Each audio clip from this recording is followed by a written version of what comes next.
Hey Sébastien! Ouais, mettons, je voudrais commencer à souder. Là. Si je vais me chercher ça, je devrais être pas pire. On va commencer par d'autres choses pour toi, mon ami.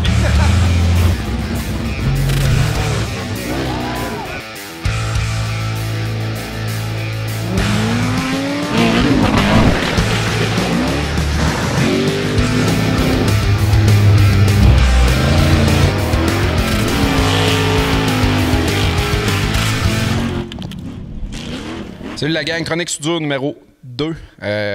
C'est super beau comme équipement, des belles soudeuses ici, mais c'est pas nécessairement adapté à mes besoins. Puis justement, la chronique aujourd'hui, c'est beaucoup plus pour les débutants. On voulait parler avec Sébastien de quel genre d'équipement qu'on peut avoir besoin. Ben, je dirais besoin plus nous faciliter la vie lorsqu'on commence à souder dans notre garage ou on commence chez nous pour des projets personnels, pas de l'industriel, puis pas commencer à faire des jobs pour tout le monde. Mais qu'est-ce que ça me prendrait? Je vais commencer avec la base, la soudeuse. On entend beaucoup de choses, des soudeuses sur le 110, les plus grosses soudeuses. Sébastien, tu me recommandes quoi pour moi qui fait des petits projets chez nous? Bon, ben idéalement, chez vous, tu n'auras pas du 600 volts, donc les machines qui marchent sur le 600 volts, c'est pour l'industriel, occupe-toi pas de ça. Certaines machines, tu peux les convertir en 240, mais c'est trop gros pour le monsieur tout le monde dans son garage. Donc, ce que ça te prend, c'est une machine qui marche sur le 240, ça serait l'idéal pour travailler un petit peu n'importe quelle épaisseur, ce qui va t'aider chez vous dans ton garage. OK, puis du 110, je vois beaucoup de monde commencer avec ça un peu.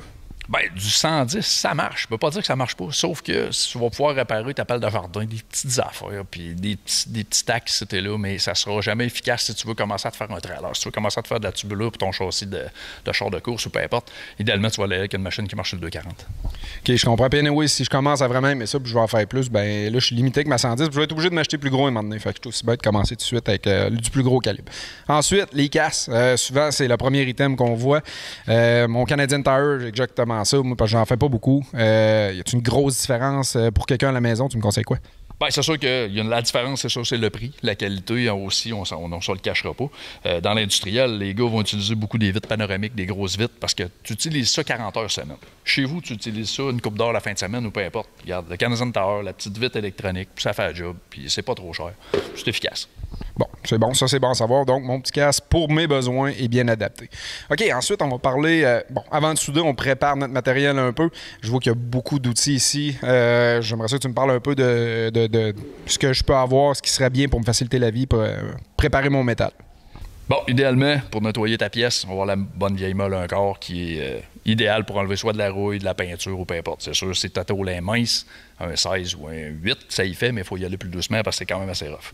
Ensuite de ça, pour enlever peut-être ta rouille ou ta peinture ou peu importe, on peut utiliser des sablés à lamelles comme ça, c'est autant efficace. C'est sûr que le prix varie beaucoup, beaucoup, beaucoup. Tu peux passer d'une pièce qui vaut quasiment rien, elle va user rapidement, elle va se briser rapidement, mais idéalement, mettez un petit peu de budget dans votre équipement. Exemple, le fameux zip cut, que tout le monde se casse la gueule avec ça. Ça casse, tout le monde le reçoit dans la face. Allez-y comme une bonne marque, payez, ça vaut la peine. Puis l'utiliser comme il faut. Faut pas boffer avec ça. C'est pour couper seulement. Couper en ligne droite, pas forcer, sinon ça casse. Faut faire attention. Moi, j'allais en parler parce que ça, on a vu des histoires d'horreur. Pour pas nommer les compagnies, là, des fois, ça vient en paquet. Là, vous en avez à peu près 50 pour 25$. Jouez pas avec ça, c'est votre sécurité, puis ça revole. Puis quand ça revole vite en esti, puis on n'est pas tout le temps bien protégé non plus.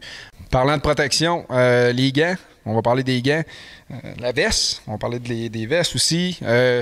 Tu me conseilles quoi? Je vois qu'il y a ça aussi que j'avais jamais vu avant, très pratique. Parle-moi d'un petit peu de ça. Bien, ça, on appelle ça des svelte. Dans le fond, c'est une manche de protection seulement. Des fois, l'été, il fait chaud, peu importe, on fait pas de la grosse soudure industrielle. Donc, juste une manche, tu as une manche courte, tu vas être bon pour monter ta manche, tu protèges ta manche courte. Tes bras sont protégés pour les projections. Fait qu'une bonne paire de gants. Vous avez bien sûr la pièce complète si vous voulez vraiment vous protéger. Sinon, les manches, mais prenez pas ça à la légère. Là. Protégez votre peau, ça vaut la peine parce qu'il arrive aussi beaucoup d'incidents de ce côté-là.